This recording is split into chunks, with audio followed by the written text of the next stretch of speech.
प्रयोगशाला में वैज्ञानिक रामाकृष्ण अपने नए बनाए महिला रोबोट के साथ खड़े थे।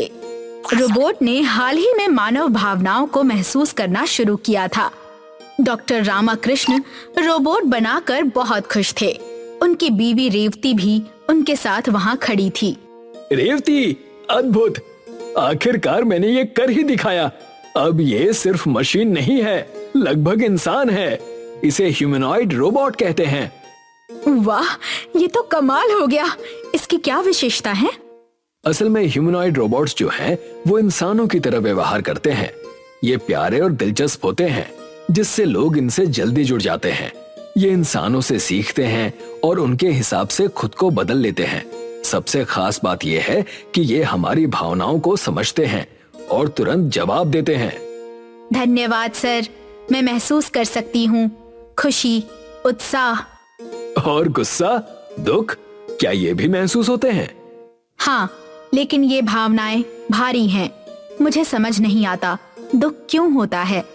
यही तो इंसान होने का सबूत है। भावनाएं हमें कमजोर नहीं बनाती, ये हमें जीने का अर्थ देती हैं। तुम्हारा नाम आज से रूबी है। रूबी, बहुत बढ़िया सर। तो मैं अब इंसानों को बेहतर समझ सकती हूँ। सिर्फ इंसानों को नहीं, बल्कि हर जीवित चीज को। तुम उनसे जुड़ भी पाओगी। रूबी को बनाने के बाद वैज्ञानिक डॉक्टर रामाकृष्ण और उनकी बीवी रेवती बड़े खुश थे। यही खुशी नई बनी हुई रोबोट रूबी भी महसूस कर सकती थी। वाह, ये तो कमाल है डॉक्टर रामाकृष्ण। बहुत बहुत बधाई। बहुत बहुत शुक्रिया रेवती जी। सुबह सुबह डॉक्टर रामाकृष्ण अपनी प्रयोगशाला में रोबोट का परीक्षण कर रहे थे। उनकी पत्नी रेवती चाय लेकर अंदर आई। हाजी, अब बस करो, बना तो लिया ना रोबोट। अब जरा आराम कर लो, कुछ दिन कहीं बाहर घूमने चलते हैं। अरे अभी रुको, अभी इसका टेस्ट लेना बाकी है। पर सिर्फ प्रयोगशाला में टेस्ट करने से काम नहीं चलेगा।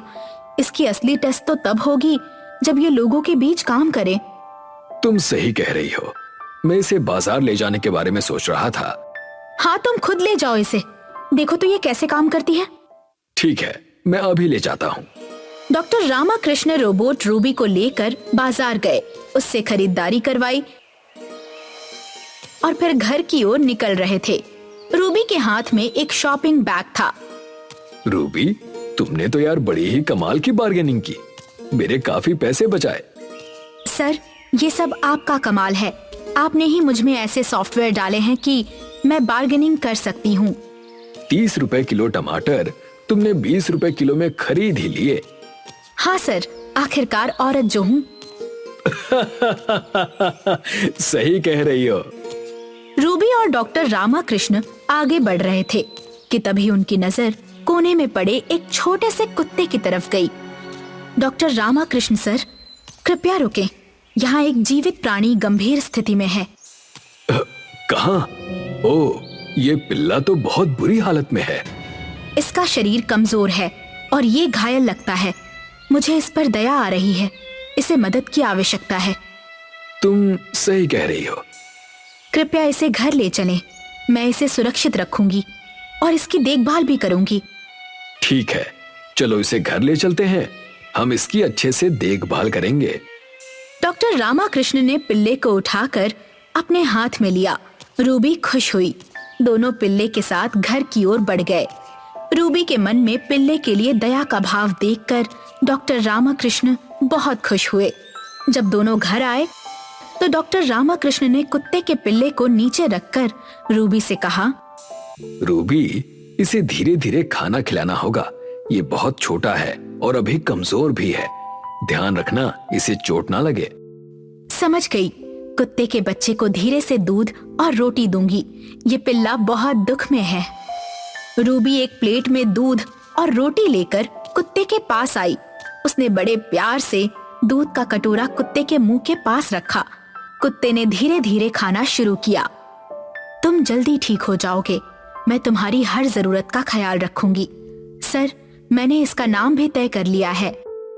तो इसका नाम क्या सोचा है? भूरा। कैसा लगा नाम? अच्छा है, भूरा। भूरा ने दूध पीकर अपनी पूंछ हिलाई। रूबी प्यार से कुत्ते के सिर पर हाथ फेर रही थी। ये देखकर डॉक्टर रामाकृष्ण काफी खुश हुए। वाह, एक जानवर और मशीन के बीच प्यार का रिश्ता देखकर दिल को कितना सुकून मिल रहा है। सच में प्यार में कितनी ताकत होती है। प्यार ने जानवर और मशीन को जोड़ दिया। अब आराम करो भूरा, मैं तुम्हारे साथ हूँ।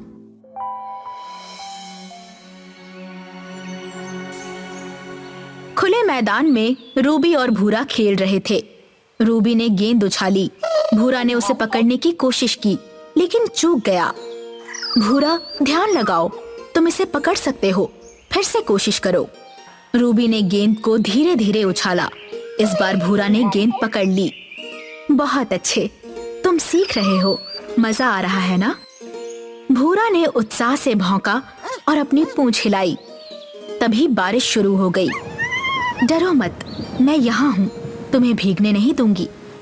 रूबी ने भूरा को अपनी बाहों में उठाया, उसे अपने शरीर से ढक लिया, जिससे भूरा को अच्छा महसूस हुआ। तुम मेरे सबसे अच्छे दोस्त हो, मैं हमेशा तुम्हारी रक्षा करूंगी। बारिश थम गई। रूबी ने उसकी तरफ प्यार से देखा और दोनों घर की तरफ बढ़ गए। अब दोनों में काफी गहरी दोस्ती हो गई थी।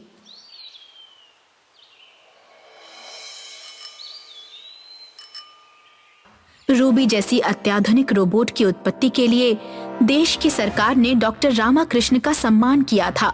सम्मान समारोह के बाद डॉक्टर रामाकृष्ण और उनकी पत्नी रेवती घर आए तो घर पर रूबी और भूरा के साथ उनके दो वैज्ञानिक दोस्त डॉक्टर रमन और डॉक्टर राजेंद्र उनका इंतजार कर रहे थे। डॉक्टर रामाकृष्णा, बहुत बहुत बधाइयाँ। आपके इस सम्मान से हमें बहुत खुशी हुई। आपने रूबी का निर्माण करके सच में करिश्मा करके दिखाया। जी बहुत बहुत शुक्रिया, आप दोनों आए, हमें बहुत खुशी हुई। इस आविष्कार के लिए हम 10 साल से प्रयास कर रहे थे, लेकिन आपने तो हमसे पहले ही इस ह्यूमनॉइड रोबोट को बना दिया। हाँ, आपने हमसे पहले इस ह्यूमनॉइड रोबोट को बनाकर सच में हमसे पहले बाजी मार ली डॉक्टर। ये तारीफों के पुल बांधना बंद कीजिए। आइए पहले आपका मुंह मीठा करते हैं। रूबी ने मिठाई का डिब्बा लाकर उसमें से मिठाई निकालकर डॉक्टर रमन और डॉक्टर राजेंद्र को मिठाई दी। वाह रूबी, तुम तो सारे काम करती हो। क्या हमारे साथ घर चलोगी? डॉक्टर रामाकृष्ण अगर कहेंगे तो मैं आपके साथ जाऊंगी, और अगर वो नहीं कहेंगे तो नहीं आऊंगी। वाह डॉक्टर रामकृष्ण, ये तो आपकी आज्ञा मानती है। कमाल है। हाँ डॉक्टर, जब तक इसके सीपीयू में मेरी बनाई हुई एआई प्रोग्रामिंग रहेगी, ये मेरी आज्ञा के बिना कहीं नहीं जाएगी। मैं जल्दी ही इसे देश की सरकार को सौंप दूंगा, जिससे ये देश के लिए काम आ सके। बहुत अच्छे। उस दिन तो वैज्ञानिक डॉक्टर रमन और डॉक्टर राजेंद्र तो चले गए।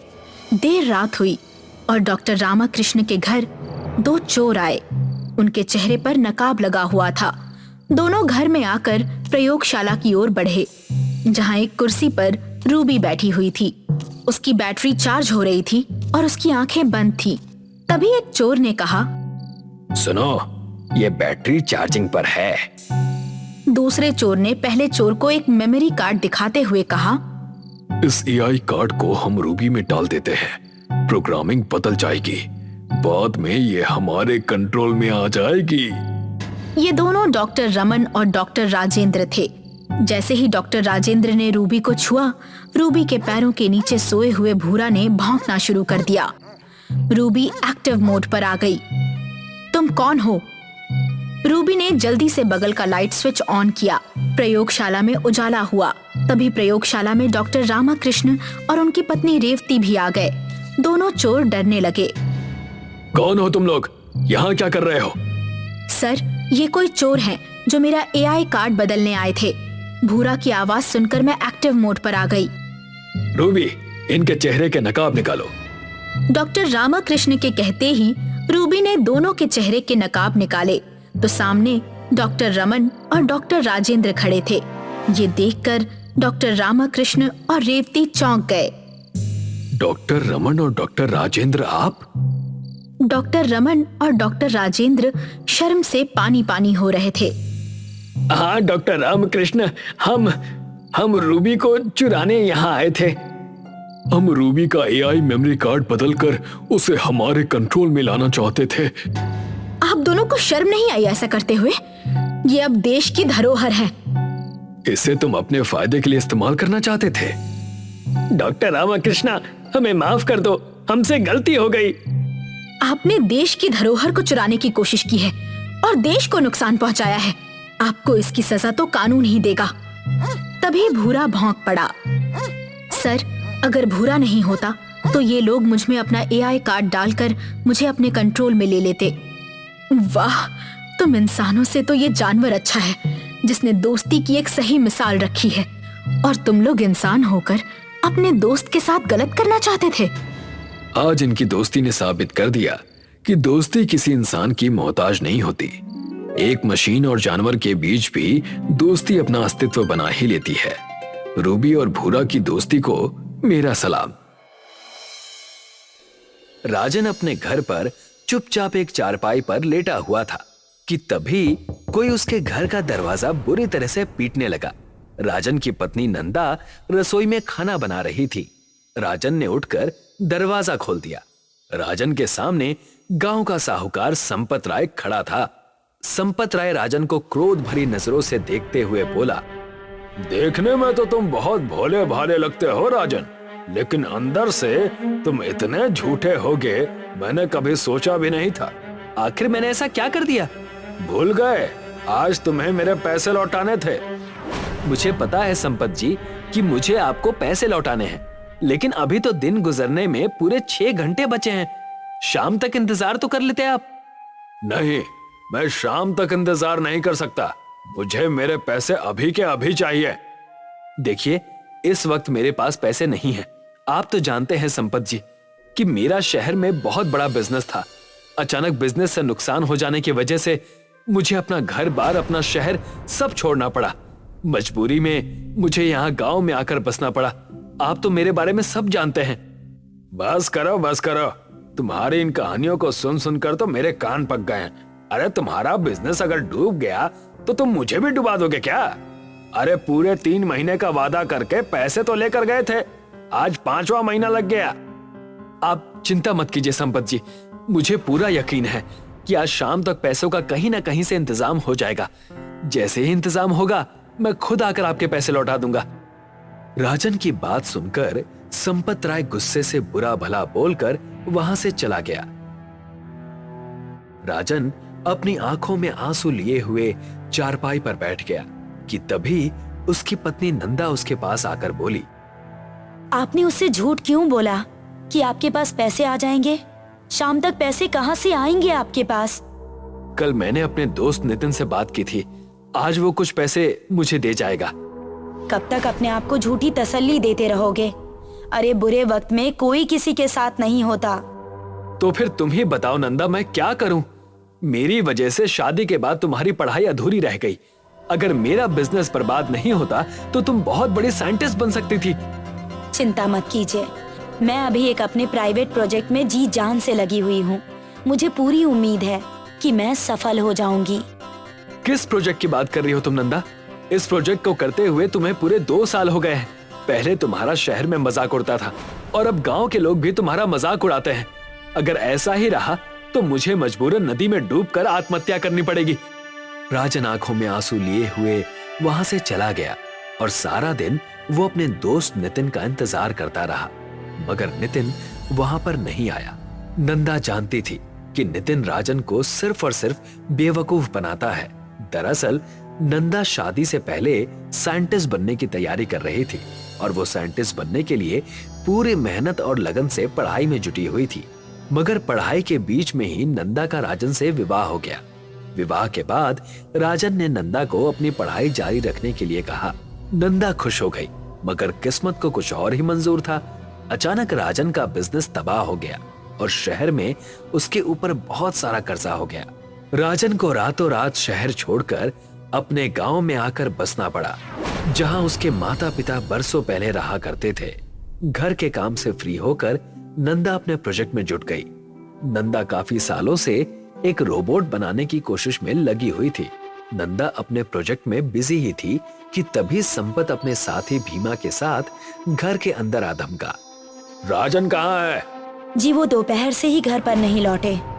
अगर वो आए तो बोल देना कि संपत अपने पैसा मांगने के लिए आया था।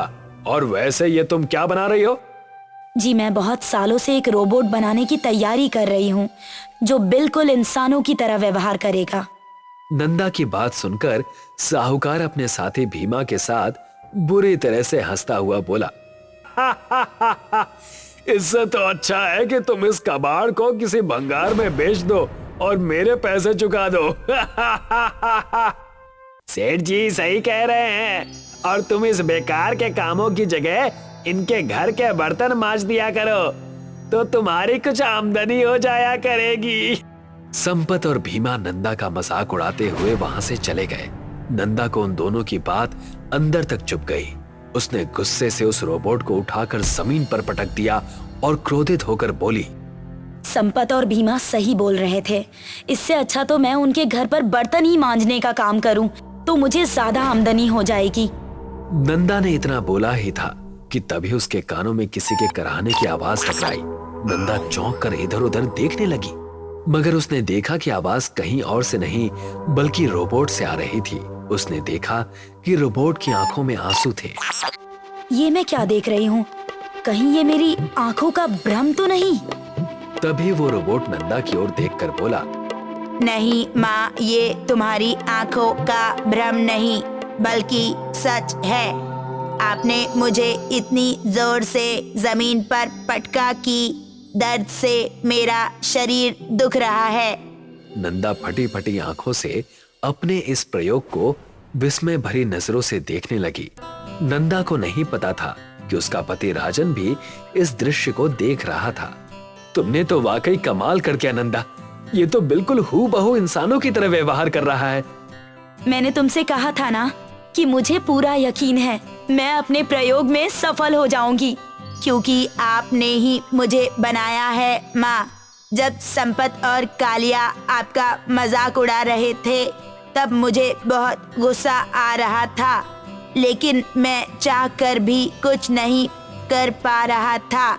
मगर जैसे ही आपने मुझे जमीन पर पटका, मुझे अपने शरीर में जान आती हुई महसूस हुई। अब मैं स्वयं को बहुत ही बलशाली महसूस कर रहा हूँ। मैं इंसानों की तरह सोच और समझ सकता हूँ। मुझे तुम्हारी बात पर यकीन है बेटा। तुम्हारी आंखों के आंसू बता रहे हैं कि तुम्हारे अंदर इंसानों के जैसे इमोशंस भी हैं।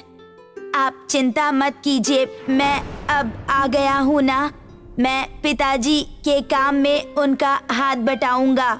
मैं कुछ भी कर सकता हूँ। मैं हल भी चला सकता हूँ, खेती भी कर सकता हूँ और बिजनेस भी कर सकता हूँ। राजन नंदा की ओर देखकर बोला, ये कैसे संभव हो सकता है? हो सकता है राजन, बिल्कुल हो सकता है। मैंने इसके दिमाग में लाइब्रेरी की सैकड़ों किताबें अपलोड कर रखी है। इसके दिमाग में ज्ञान का भंडार है। उस दिन से नंदा का रोबोट बेटा दूसरों के खेतों में हल चलाने का काम करने लगा। वो रोबोट पूरे दिन का काम 1 घंटे में ही कर देता। देखते ही देखते राजन के पास पैसों की बारिश होने लगी। कुछ ही दिनों में उसने संपत का कर्जा चुका दिया और वो खुद का व्यवसाय करने की सोचने लगा। पर ये बात संपत को बिल्कुल भी पसंद नहीं आई। संपत एक दिन भीमा से बोला, राजन का पिता भी एक बहुत ही कामयाब आदमी था। मैं कभी भी उससे आगे नहीं बढ़ पाया। सोचा था कि इसके बेटे को बार बार बेइज्जत करूंगा, मगर उसकी पत्नी ने तो कमाल कर दिया। और इससे भी ज्यादा चिंता की बात यह है सेठ जी कि वो रोबोट 50 लोगों का काम कुछ ही घंटों में कर देता है। हमें बहुत ज्यादा नुकसान उठाना पड़ रहा है, लेकिन चिंता मत कीजिए, आखिर वो रोबोट सिर्फ और सिर्फ एक लोहे का टुकड़ा है। कल मैं कुछ आदमियों के साथ जाकर उसके टुकड़े टुकड़े कर दूंगा। और तुम्हारे साथ मैं भी चलूंगा भीमा। मैं अपनी आंखों से उस रोबोट के टुकड़े होते हुए देखना चाहता हूँ। अगली रात भीमा संपत को लेकर कुछ आदमियों के साथ राजन के घर पर पहुंच गया और अचानक उसने लाठी और डंडों से रोबोट के ऊपर हमले करने शुरू कर दिए। अचानक हुए हमले से रोबोट गिर गया। तभी वहां पर नंदा और राजन दौड़ते हुए आ गए। ये क्या कह रहे हो तुम लोग? दिखाई नहीं देता क्या तुम्हें? माफ करना नंदा, हमारे पास इसके अलावा और कोई चारा नहीं है। अगर तुम्हारा ये रोबोट ऐसे ही गांव का काम करता रहा तो फिर हम गरीब और बेसहारा लोगों को अपना गुलाम बनाएंगे। प्लीज मेरे बेटे को छोड़ दीजिए। राजन, ये सिर्फ एक लोहे का टुकड़ा है, तुम्हारा बेटा नहीं। लोहे का टुकड़ा तुम्हारे लिए होगा, मेरे लिए तो ये मेरे जिगर का टुकड़ा है। अचानक रोबोट के शरीर में बिजली जैसे फुर्ती आ गई और उसने उठकर संपत और भीमा को हवा में बुरी तरह से उछाल दिया। वो दोनों मुंह के बल गिरे और डर से थर-थर कांपने लगे। सेठ जी, इस रोबोट के अंदर तो बहुत जान है। बिल्कुल सही कह रहे हो भीमा, अपनी जान बचानी है तो यहाँ से भागो। वो दोनों डरकर उसी रात गांव छोड़कर भाग गए और देखते ही देखते नंदा का बेटा रोबोट पूरे विश्व में मशहूर हो गया।